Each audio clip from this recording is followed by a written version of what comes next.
Assalamualaikum warahmatullahi wabarakatuh. Perkenalkan, nama saya Haikal Akbari dari XOTKP 1 absen 13. Saya akan menjelaskan tentang struktur organisasi. Yang pertama, struktur organisasi. Pembagian kerja dalam organisasi kantor dapat dirinci dalam sebuah struktur. Organisasi, desain organisasi.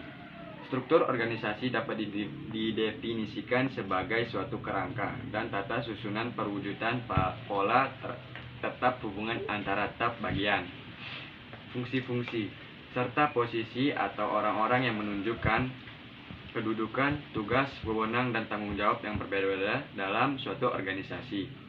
Selain menjelaskan pembagian tugas dan wewenang setiap pegawai, struktur organisasi juga bertujuan agar bertanggung jawab dan wewenang tersebut dapat berjalan dengan baik tanpa ada tumpang tindih.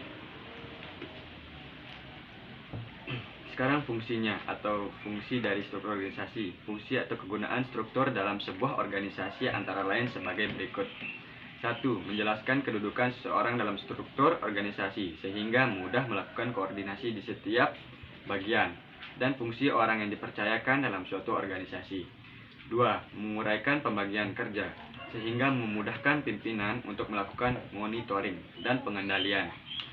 Begitu juga bawahan, dengan uraian tugas yang jelas akan lebih fokus untuk melaksanakan suatu pekerjaan. Yang ketiga, menunjukkan hubungan antar bagian atau posisi dalam melaksanakan tugas dan tanggung jawab. 4. Memberikan gambaran tanggung jawab setiap anggota terhadap pimpinan atau atasan yang telah memberikan kewenangan yang harus dipertanggungjawabkan. 2. Bentuk-bentuk organisasi. 1. Organisasi garis atau lini. Dalam bentuk ini, organisasi dibagi ke dalam unit-unit kerja yang bulat pada tingkat atau jenjang yang diperlukan. Wewenang dari pucuk pimpinan mengalir langsung kepada para pemimpin unit pada tata jenjang organisasi. Setiap pemimpin unit memegang wewenang dan tanggung jawab penuh. Kelebihan dari bentuk organisasi ini yaitu 1. Kesatuan perintah lebih terjamin karena pimpinan berada pada satu tangan. 2. Proses pengambilan keputusan dapat berjalan lebih cepat. Yang ketiga, rasa kesetiakawanan antar pegawai lebih tinggi karena lebih saling kenal. Sementara itu, kekurangan dari bentuk organisasi ini yaitu 1. Seluruh organisasi sangat bergantung pada satu orang. Jika pimpinan ini tidak mampu memimpin, kelangsungan organisasi tersebut dapat terancam jauh atau bahkan hancur. Yang kedua, biasanya pimpinan cenderung otoriter. Yang ketiga, pegawai lebih sulit untuk berkembang. Yang kedua, organisasi garis dan staf. Pada organisasi garis dan staf, pemimpin organisasi mengangkat tenaga staf untuk membantu pelaksanaan semua pekerjaan yang sangat luas. Kelebihan dari struktur ini yaitu memudahkan untuk mengambil keputusan yang tepat karena adanya staf ahli. Yang kedua, cocok digunakan untuk organisasi besar yang memiliki tugas dan tujuan yang luas. Yang ketiga, lebih mudah untuk menerapkan the right man on the right place.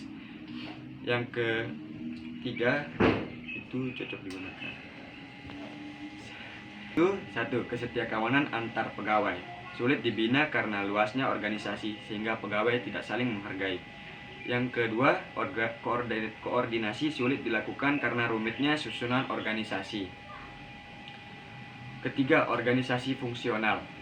Pada organisasi fungsional, seseorang pemimpin tidak mempunyai bawahan yang jelas karena setiap pimpinan berwenang untuk memberikan perintah kepada setiap bawahan jika ada hubungannya dengan fungsi pimpinan tersebut. Kelebihan dari struktur ini yaitu 1. Pembagian tugas-tugas menjadi lebih jelas. Yang kedua, spesialisasi pegawai lebih dapat dikembangkan. Yang ketiga, spesialisasi pegawai dapat dimanfaatkan lebih maksimal karena masing-masing fungsi dipegang oleh orang yang ahli dalam bidangnya. Sementara itu, kekurangan struktur organisasi ini yaitu 1.